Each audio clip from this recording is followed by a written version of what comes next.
Hello and welcome to Phoenix Cinema Podcast. I'm Chris Austin, and joining me today is a friend of mine, fellow creative soul, actor, singer, and maker of candles, Caroline Jamison. Welcome, Caroline. Thank you so much. I'm so excited and a little nervous. That's okay, as am I. You know what? I'm always nervous before I do this, and I don't know why. Mm-hmm. I guess because I enjoy it so much, and I've done enough of them, but I'm always nervous.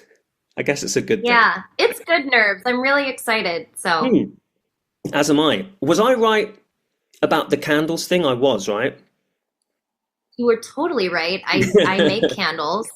That was my pandemic hobby, and I was super into it and like started selling them on Etsy and everything and bringing them to like makers markets and stuff. That was my whole pandemic like persona, was candle maker. So I love that. And I don't sell them anymore, but I still make them. Oh, okay. Fantastic. You had an Instagram page for it too, right? I totally did. Yeah. What was the name of them? I can't recall because I'm sure I follow it. So my little LLC was called Little Blue Kitchen because at the time I was living in Jersey City and I was just doing the whole thing in my kitchen, and it wasn't even blue. We had a blue table and I was it's my candle table. Yeah. So yeah. That's great. Yeah. I love that. So we met at NYCDA acting school in 2012, and we were in the same class, right? Section 2. And yes. You know, I spoke to Tad on this not too long ago on the podcast. So basically, we spoke, we met at the same time. Yeah. And Caroline, were you how many years did you do at NYCDA?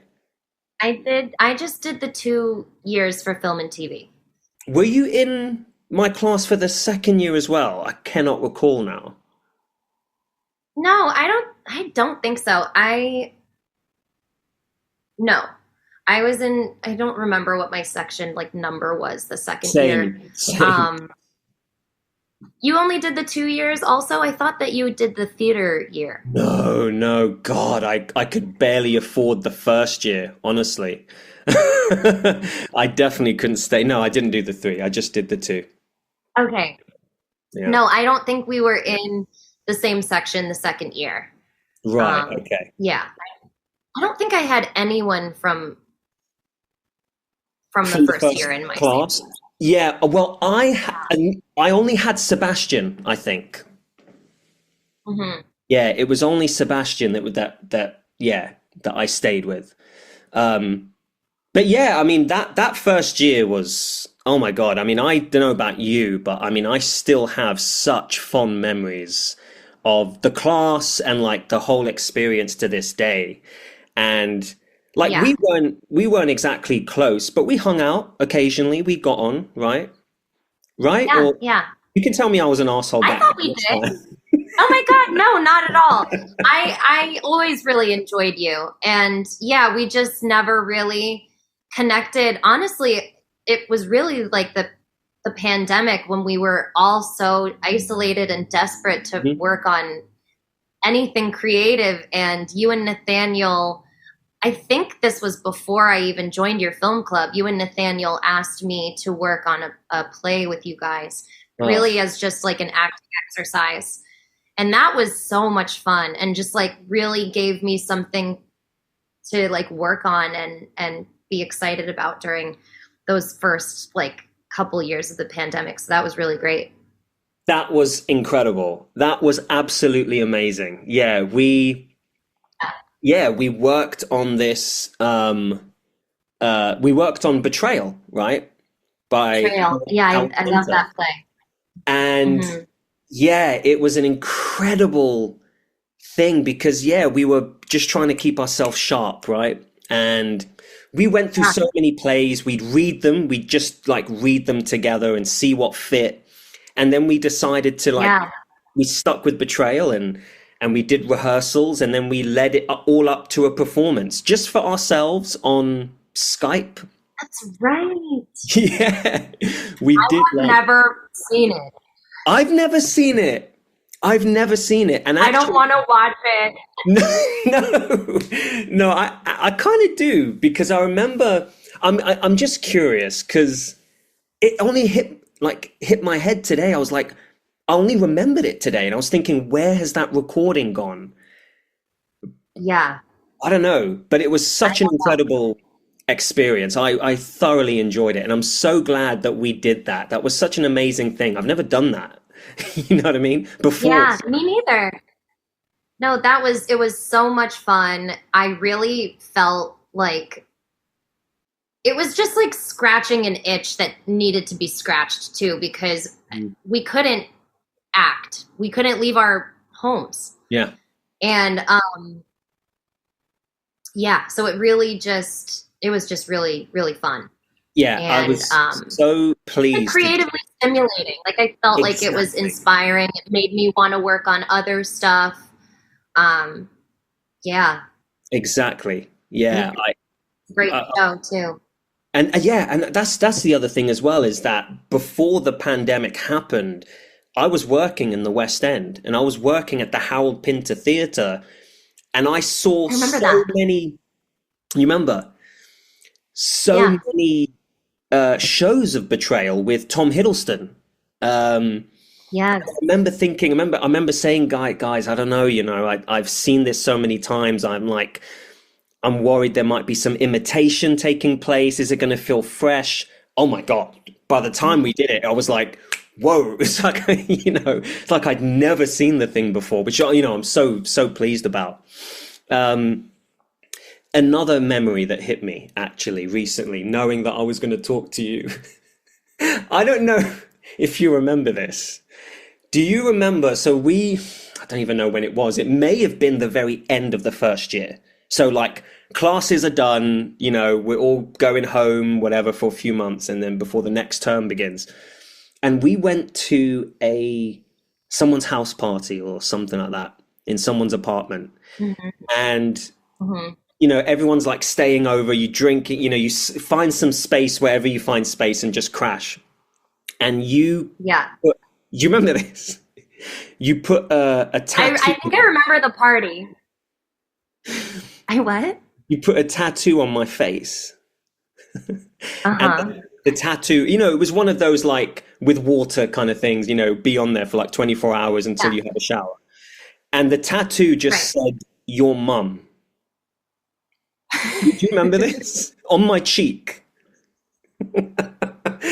And it seemed I like don't remember. yeah, yeah, I it don't happened. remember tattooing you. I don't remember tattooing you, but I remember showing up to this party with temporary tattoos, thinking this is going to be such a fun drunk activity, and it does not surprise me at all that that is the tattoo that I picked for your face. Yeah, and That's so, and I wish that I remembered it, but I it don't. seemed like a great idea at the time. And the thing is, you put it on my face and then I forgot it was on there. Of course, you naturally forget. So I went to sleep. I got up the next morning. I was like, I'm going to go into Manhattan. I'm going to have some breakfast. I'm walking around the streets and it was a lovely day. I remember the sun was blazing and people kept looking at me. They'd look up at me and then sort of look down and just shake their heads in disappointment. And I remember thinking, what the fuck is all these people's issue?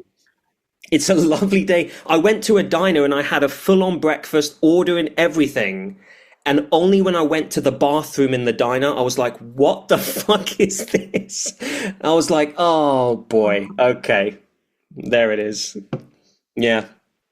That's Thank you for that. so funny. Not shaking their heads in disappointment. Yeah. That's too funny. Yeah. Man, I wish we had a picture. Mm. I wish. I wish we had a picture.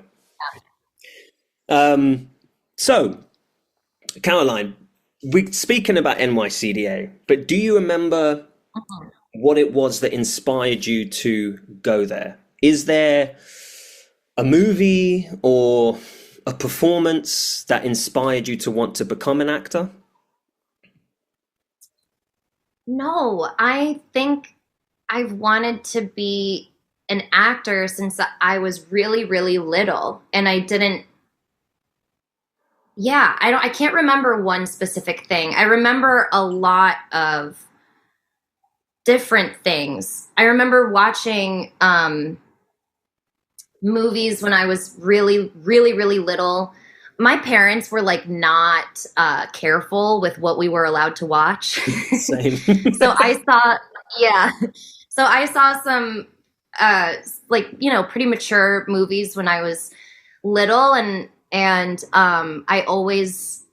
just always remember looking up to these very beautiful and talented women. I remember Kate Winslet was like huge for me when I was little. I saw Titanic when I was like 5, and I was like, I need to be that woman. And yeah, I don't know. I also, when I was little, I really liked like female villains. I, yeah, I loved those sort of like femme fatale characters. And I really liked movies that were like campy and over the top. I really liked the Batman films that came out when I was a little kid. Um, I I have this memory of Uma Thurman as Poison Ivy, Ivy, yeah. and yeah, and just being like that, like I want to do that, Mhm. and who else? I don't know. Yeah, just fabulous women that I aspired to be like, and I think I just saw their power. They were all like the stronger, either like a female villain or like a strong female character, like Mhm. Rose in Titanic. It's just really like fiery, and yeah, those were always the women that I looked up to. And then I don't know, but when I was little, I think I told everyone I wanted to be a veterinarian. Like I don't know what I was doing. Um, and I always knew that I was a performer, and then it just sort of worked itself out as I grew up. I love that. Yeah, I honestly, if I went to see 2 years ago Titanic in concert at the Royal Albert Hall, Mm, Caroline, wow. jeez, it is the greatest screening I've ever been to. Um, and I love the movie, but wow, if you ever get the chance to watch it with a live orchestra, honestly, pay whatever price they're charging. It's an amazing experience. And yeah, the early Batman films. Have you rewatched them ever? Not recently. I would love to, though. I actually think about them all the time because they're some of my earliest memories are watching those Mm, movies. yeah. So, Yeah, yeah. I haven't maybe since I was a kid. I have a feeling Mhm. they're quite bad. You know, I'm sure they I'm are. sure they are. But yeah, at the time, you know, as a kid, you don't have this real opinion of, oh, you don't have a real critical eye in that sense. And I enjoyed Mhm. every single one, including that was Batman and Oh, Robin, yeah. I think, right? And that with Uma Yes. Thurman, with Arnold Schwarzenegger Yes. as Mr. Freeze or Dr. Freeze or whatever. Yeah, I should really Oh, watch that. yeah. Yeah, me too. Yeah, that would be quite a Actually, trip. oh my God. Okay, I gotta get back in film club, and when it's my turn, I'm gonna be like, we're watching all the old Batman. That's the only way I think we're going to get to do this. Yeah, yeah. Yeah. Um, well, do you have, apart from sticking your mum tattoos on my face, are there any like fond memories or experiences that you've had from the school, or anything you learned that you sort of continue to take with you to this day? Or Oh my gosh, so many things. Those were like two of the richest years of my life, even still. I really, really enjoyed my time at NYCDA. Mm. And yeah, what's something that I think about all the time?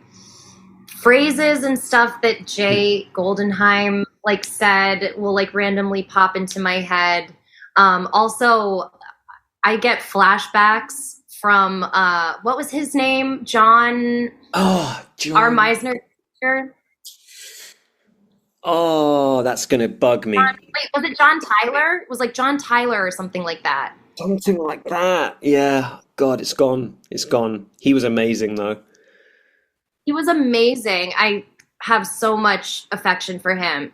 And he was a great teacher, but he was such a character. And I just remember I remember him getting so frustrated. I mean, he was so easily frustrated, which is Yeah. part of why he was so funny. But he would get so frustrated when people like fell out of the moment doing the Meisner exercises. And I remember his analogy was always that like basically that acting is like sex, where it has to be like mutual and like whatever. And when you were working with somebody and it like taut line. Hot line, yeah. When the people in the scene weren't connecting, I just remember him going, "You're masturbating. You're masturbating. Acting is about fucking." Yeah. So, and like Incredible. screaming it like that. Yeah. Yeah. Yeah. Oh my God. And him, he'd always have, was it the muffin? He would always come in with a coffee and a muffin at the start of the day. Yes. It was always the Yes. same thing. Yeah, he was, I really enjoyed those classes. God, I remember John Tyrell. John Tyrell. Did that just come to you? Yes. Yes. What a guy. Yeah, what a guy. Yeah, they were intense. I remember in Yeah. one class, in one scene, you were on stage, you were up with Caleb, and they were all like improvisational classes, right? So you're just going with the moment, and I remember he called you a C word, and Caleb did. yeah, like during the course of whatever you guys were doing. I don't remember this. And John, I mean, it was the teacher, it was such a physical reaction from him. He went, and he threw himself back in the chair. And I remember sitting there and watching him and thinking, what the fuck's going on? Because now, being from London, the C word is used as a form of greeting. Right. Right. And I remember it's a term of thinking, endearment. it's a term of endearment. And I remember thinking, oh, like culturally, oh, things are different here. Okay. But it was, God, there's so many memories from that class. That was, that was incredible. Well, I mean, Yeah, it was great. you've since school, you've also gone on to become a singer. Or I say become a Yes. singer. Have you always been a singer? I have always been a singer, but you're absolutely right in the fact that I have pursued it as like more of a career, and definitely like used it as an outlet in my adult life. So, yeah. That's awesome. Yeah, today I listened to what's it called? Let's Pretend, which is your Yes. single on Spotify. It's a vibe.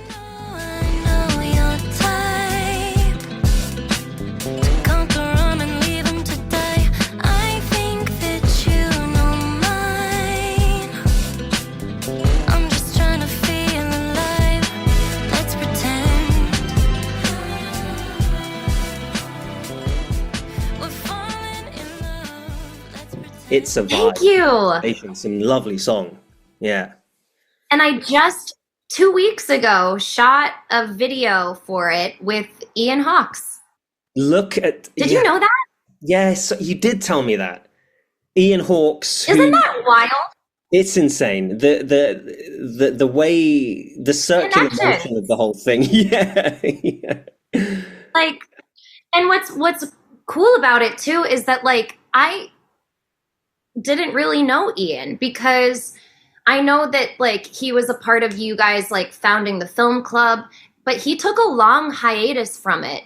And when he started coming back to the meetings, I started trickling out. Mm-hmm. So there was only a little bit of overlap. And then I like randomly auditioned for his movie a year ago. And he cast somebody else in the role, but we just like sort of stayed in touch on Instagram. And then when my song dropped, he like sent me a really nice message, and yeah, the rest is history. That's amazing. And Yeah. I've never worked with him in that capacity myself, but he just seems, I mean, just having him on Film Club and having him on this podcast, he's such an intelligent, smart filmmaker who knows his shit. And everything I've seen of his work looks incredible. So was it the music video for Let's Pretend that you did? Yes. Okay. And he wrote a script for it. And you know that Ian is a horror aficionado. Mm-hmm. So it is a spooky storyline, and I'm so into it. It's really fun. And being on set with him was incredible. He is so professional, and I loved the way he ran his set. Everything stayed so calm despite me being a nervous wreck the entire time. And yeah, he's just so kind and so talented. So it was really awesome. It was one of the best like 2 days of my whole life was doing that video. That's amazing. That's amazing. Very, very excited. I think I've seen some stills of it that he's shared or you've shared, and I can't wait to see it. I can't wait to see it. Is there like an EP or an album coming along? Eventually. Mm-hmm. I have a song that's almost finished that I will be releasing as my next single. And I have a whole bunch of music that I'm writing and working on all the time. And I do want to release an EP, but I have to sort of sort through everything and organize that. Sure. And figure out because the other thing is like, you sort of want it to be cohesive, mm-hmm. Or have like some sort of thread that links all of the songs together at least. Right. So yeah, that is something that I would like to do. But right now I'm working like song to song. So we have another single coming out soon, and then another one after that. Oh God, this is exciting. Well, I can't wait. I can't wait for it. Are you working with one particular producer, or are you working with multiple producers? There's this guy, his name's Will. Yes. Will Baker is an incredible producer. He is currently the only producer I'm working with. Mm-hmm. And we met working with a band years ago, a boy band, believe it or not, called the Young Presidents. And they brought me on as like a songwriter and to sing like backup vocals on some of their tracks. And so Will and I met recording with them years ago. And when I decided I wanted to work on some solo stuff, I went to him immediately because he's just so talented and really fun to hang out with too, which is like important when you're working on creative stuff. So very, yeah. And you know what, that's something that I've realized through auditions, through even like regular job interviews. One thing that always clicked into place for me is when you walk into the room, or, when you send your self-tape or whatever, it's so rarely, this is a tangent, but it's just something that's been on my mind recently. It's hardly ever about the work itself. It's so not about how you're doing it, but how you are as a person from the moment, you enter the room and you start the small talk. They are immediately assessing you to decide, do I want to spend X amount of hours with this person in different locations on this project? That's it. And so the audition or the interview begins way before you start saying your lines or whatever you're doing. So what you said about Will there, I'm sure that is such an important factor, that you get along. Absolutely. And also, especially with, and I'm sure you can relate to this as a writer, when you're sharing your work with people, it's so vulnerable. Hmm. So if you're not comfortable with that person, it's like basically not happening. Like it's sort of, at least for me, like that's impossible. If I can't, like, if I'm afraid to like sound foolish in front of you, I can't, there's no room for play. And I feel like there has to be an element of play when I'm Hmm. working on something creative, Right. at least for me. Right. Yeah. No, absolutely. What is that? Did he produce the song? Did he produce the Let's instrumental? pretend. Yeah. So that's a track that I actually bought from a different producer, and I just fell in love with the track and wrote the song to it. And then I brought it to Will and I said, I need you to put your magic on this. And he did.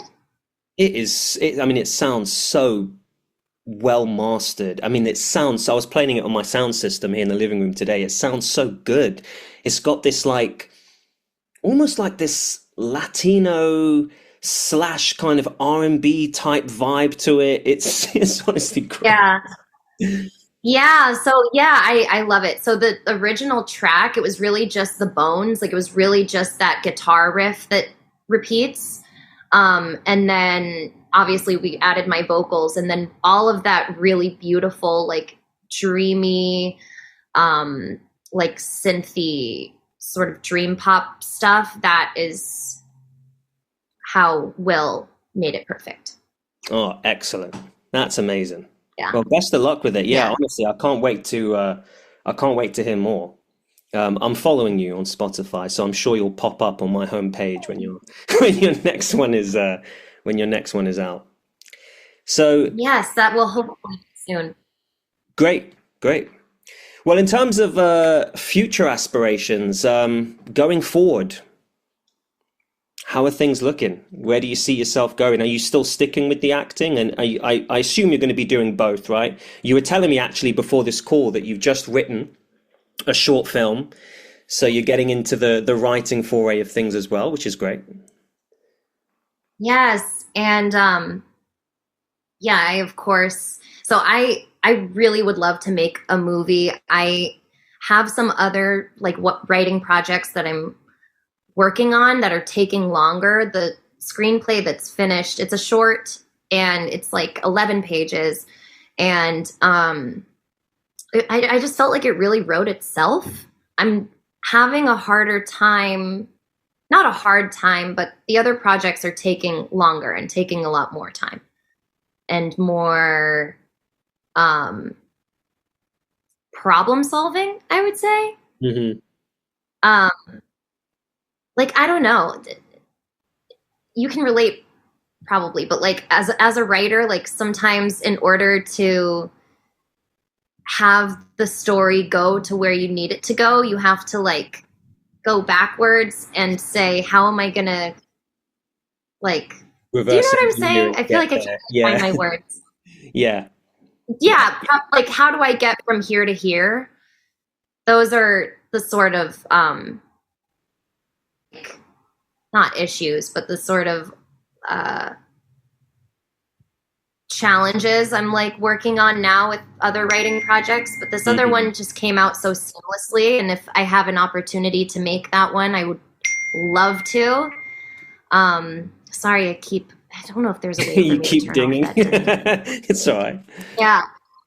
Writing is difficult. I mean, and again, we were talking before this call, but you know, for me, having written my recent short film that's making its way around festivals, that was like a perfect storm because the environment Mm, was perfect. You know, it was the pandemic. I didn't have the commitments that I have in regular life. You know, I didn't have a job to attend. I don't have to stick to a schedule at all. And so it came out of me in this burst, literal burst of creativity, this flurry of writing and ideas and commitment. And you were telling me that's kind mm. of how this script came about, right? It just came out of Yes. you. And Yes. And it was really like you were saying, like the the circumstances were perfect. I basically had to write this script in order to like just not go insane. So basically the way that it happened was my roommate got very sick in the winter, and I had to take her to the hospital one night, and I was there with her for 18 hours, and it was weird time. It was like a weird time. We got there late at night, and then we were there for like 18 hours, but it was like, for some reason, the hospital was so quiet, and my phone died, and I didn't have my computer with me, and I was just sitting there with my roommate, who also couldn't talk to me because she was just so out of it, not feeling well. And like I was just isolated in like a spooky like hospital at night, and I had a notebook. Thank God I had a notebook and a pen in my bag. And I wrote a little story that takes place in a hospital, the whole thing. I was about to ask you that. Yeah, does it take place in a spooky hospital ward? It does, yeah. It does. Yeah, that's amazing. That's amazing. Sometimes you have to just grab at these opportune moments when they come. Yeah, sometimes a lot of it is about preparation. If you didn't have that notebook in your bag, again, it's a perfect confluence of circumstances, right? So yeah, that's amazing. Well done. I hope I hope you go, it gets made, and you can continue with it, and you can continue to write more. But as always, Caroline, I'll always be following your work, because I admire you, and I enjoy you as well. So thank you for coming on, and honestly for sharing your time. Honestly, I would rather talk for another half hour. Thank you for inviting me on. I of course would make time for it. If I had the opportunity, I would talk to you anytime. I was so excited to catch up and also talk about movies with you, because I feel like we have some similar taste when it comes to movies, and I think you always have interesting takes. So oh, thank you. Yeah. Yeah. The interesting takes being mostly I hate them, which seems to be how it goes in film club, which is, I was going to ask you, when are you coming back? And I was going to say, because you were a part of film club for a while and then you sort of dip in and out, you're not a fan of Star Trek, are you?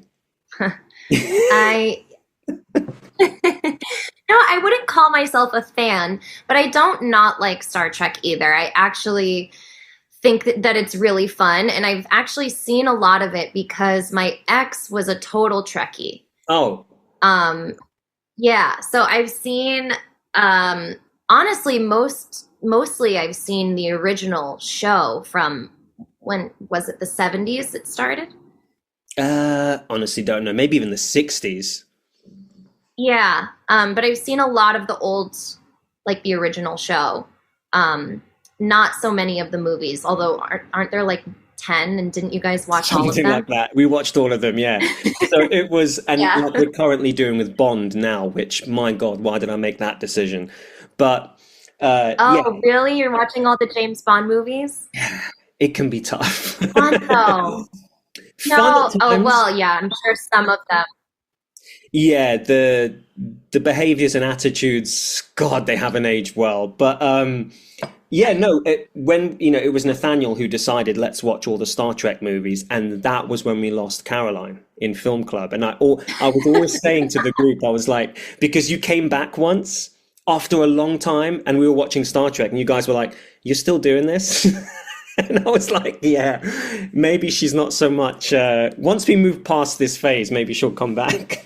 So just to tell you, oh my God, it's over now. So you can come back whenever you want. Lovely. Okay, great.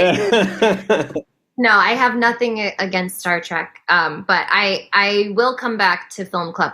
What is the normal like day that you guys do now? Oh God, it's like it changes. I mean, it's any other day of the week, honestly. It just depends on people's schedule. And I do shift work, so like weekends mean nothing to me. So it's all a toss up, to be honest. Yeah. Okay. But yeah, we'll like whack it in the group. I think you're still in our group, so yeah, we always try and put dates and stuff on there. Okay, great. All right. Well, this was such a pleasure, Caroline. Thank you so much. And I guess we'll speak to you again soon. Okay, sounds good.